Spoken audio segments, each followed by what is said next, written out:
Today, in the third lecture of our motion in a plane, we will explain about the instantaneous velocity of a projectile.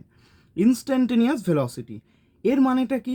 Instantaneous velocity মানে হচ্ছে কোনো একটা পার্টিকেলের velocity at a certain instant of time. মানে আমি যদি বলি যে এই মুহূর্তে বা কারেন্ট টাইমে বা কারেন্ট সেকেন্ডে বা এক সেকেন্ডে কোনো একটা পার্টিকেলের কি ভেলোসিটি রয়েছে, সেটাই হচ্ছে ইনস্ট্যান্টেনিয়াস ভেলোসিটি। তো এইখানে বলা হচ্ছে in a projectile motion vertical component of velocity changes. মানে যখন আমরা প্রজেক্টাইলটাকে ছুটছি বা অবজেক্টটাকে যখন আমরা ছুটছি না প্রজেক্টাইল মোশন, যখন আস্তে আস্তে পার্টিকেলটা ওপরের দিকে উঠছে তখন কিন্তু ওর হাইটটা আস্তে আস্তে ইনক্রিজ হচ্ছে, এবং হাইট ইনক্রিজ যত হচ্ছে due to the acceleration due to gravity আমাদের ভেলোসিটিটা ধীরে ধীরে ডিক্রিজ হচ্ছে, এবং at the top most height মানে হাইট যখন ম্যাক্সিমাম হয়ে যাচ্ছে, মানে এই পয়েন্টটাতে একদম ম্যাক্সিমাম হাইটে গিয়ে কি হচ্ছে, আমাদের যে ভেলোসিটিটা থাকছে অ্যাট ওয়াই অ্যাক্সিস সেটা জিরো হয়ে যাচ্ছে। বাট এক্স অ্যাক্সিসের ক্ষেত্রে কিন্তু তোরা সবাই ভালো করে দেখতে পাচ্ছিস, এক্স অ্যাক্সিসের ক্ষেত্রে ডাইরেকশন ভেলোসিটি কিন্তু কোনো রকমভাবেই চেঞ্জ হচ্ছে না। দ্যাট মিনস এইখানে আমরা আবার আরেকবার দেখে নিই কী বলছে। In a projectile motion vertical component of velocity changes but the horizontal component of velocity remains constant. মানে হরাইজন্টাল কম্পোনেন্টে যে ভেলোসিটিটা থাকবে সেটা কনস্ট্যান্ট থাকবে through out the motion, from throwing the particle until the particle touches the ground throughout the journey, or x Axis বা horizontal component of velocity যেটা থাকবে সেটা থাকবে কনস্ট্যান্ট, এবং ভার্টিক্যাল যে ভেলোসিটিটা থাকবে সেটা টাইম বাই টাইম চেঞ্জ করবে। কীরকম চেঞ্জ করবে? যখন ছোড়া হচ্ছে সেই ছোড়া হওয়া থেকে শুরু করে আপ টু ম্যাক্সিমাম হাইট পর্যন্ত ওর ভেলোসিটিটা ডিক্রিজ করতে শুরু করবে।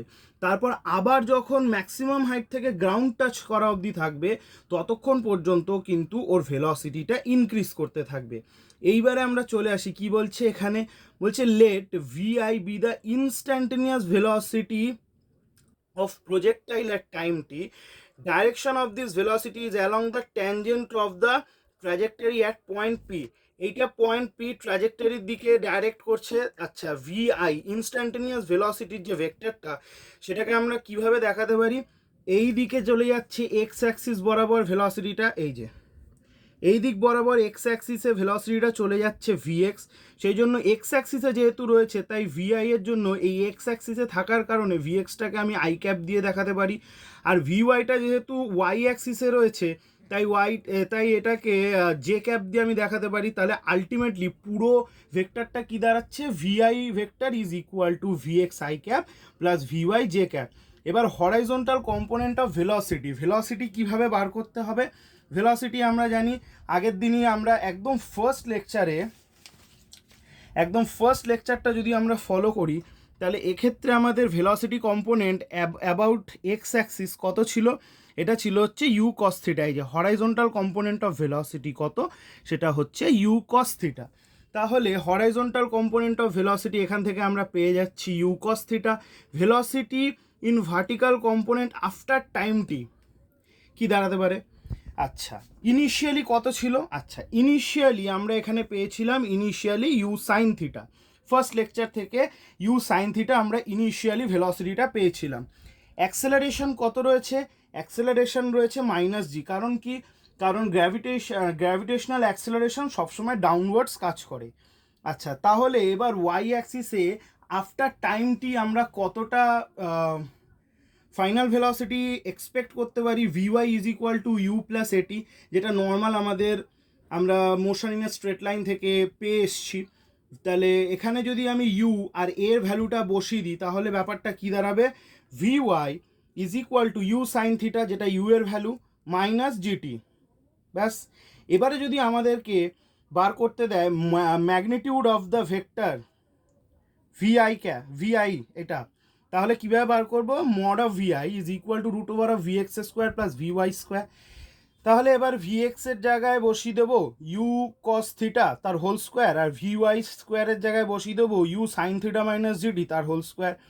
পুরোটাকে যদি ক্যালকুলেট করি তাহলে আলটিমেটলি আমার ভ্যালু বা আনসার আসবে ভিআই মানে ম্যাগনিটিউডটা আসবে হচ্ছে vi is equal to u square plus g square t square minus two u gt sine theta. এবার ট্যান আলফা অ্যাঙ্গেলটা আবার কীভাবে বার করতে হবে? ইনস্ট্যান্টেনিয়াস ভেলোসিটির ক্ষেত্রে এখানে একটা পার্টিকুলার অ্যাঙ্গেল পাওয়া যায়। কারণ কি? কারণ ভেলোসিটিটাও হচ্ছে আমাদের একটা ভেক্টর কোয়ান্টিটি। ভেক্টর কোয়ান্টিটির যেমন ম্যাগনিটিউড থাকবে ঠিক তেমনই অ্যাঙ্গেলও থাকতে হবে, তাহলেই সেটাকে আমরা ভেক্টর কোয়ান্টিটি হিসেবে ডিফাইন করতে পারবো। এবার ট্যান আলফার ভ্যালুটা কি করে আমরা বার করব? লেট আস অ্যাজিউম, আচ্ছা এইটা এটাকে যদি আমি বেস ধরি, এটাকে বেস, আর এটাকে যদি আমি এইখানে এই যে, হ্যাঁ এইটা বেস, এটা 90, হ্যাঁ এখান থেকে যদি আমি আরেকটা ভি ওয়াইটাকে যদি এই পাশ থেকে অ্যাজিউম করে নিই, ঠিক আছে, এই পাশে একটা ভি ওয়াই আসছে, এই পাশে একটা ভিএক্স রয়েছে, আর এইখানে যেটা রয়েছে আলফাটা এর রেসপেক্টে, তাহলে এইটা হয়ে যাবে, জাস্ট আ মিনিট, তাহলে এইটা হয়ে যাবে বেস, এটা হয়ে যাবে যেটাকে বাংলায় বলে লম্ব আর কি, আর এটা হচ্ছে আমাদের হাইপোটেনিউস। তাহলে কি হয়ে যাচ্ছে? Tan alpha is equal to v y by v x. কারণ আমি এইখানটাতে বলেছি ভি আইটা এখান থেকে আমি অ্যাজিউম করে নেব ভি আই এখান থেকে আমি অ্যাজিউম করে নিচ্ছি, এইখানে ভি এক্স হচ্ছে বেসে, ব্যাস। তাহলে এখানে v y by v x চলে আসছে। ট্যান আলফা ভি ওয়াই এর ভ্যালু আমরা অলরেডি আগে বের করে নিয়েছি, u sine theta minus gt. V x এর ভ্যালু হচ্ছে ইউ কস থিটা, তাহলে আলফার ভ্যালু হচ্ছে tan inverse u sine theta minus gt by u cos theta. That is the direction of instantaneous velocity.